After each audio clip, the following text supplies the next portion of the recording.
अस्सलाम वालेकुम, welcome to my YouTube channel. I hope आप सब बिल्कुल ठीक ठाक होंगे, खैर खैरियत से होंगे और बहुत ज़्यादा खुश होंगे।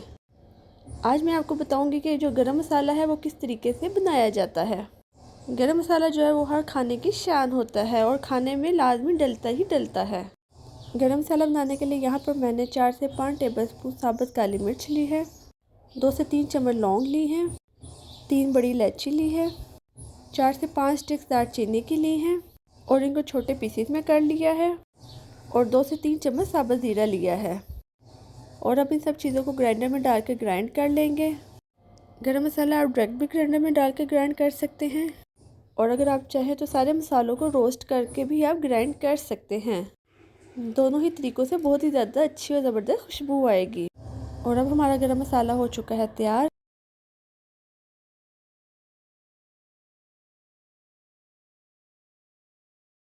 आई होप आपको मेरी आज की वीडियो पसंद आई होगी। अगर आप मेरे चैनल पर नए हैं तो मेरे चैनल को सब्सक्राइब कर दें और मेरी वीडियो को लाइक और शेयर करना बिल्कुल ना भूलिएगा। Thanks for watching, have a good day.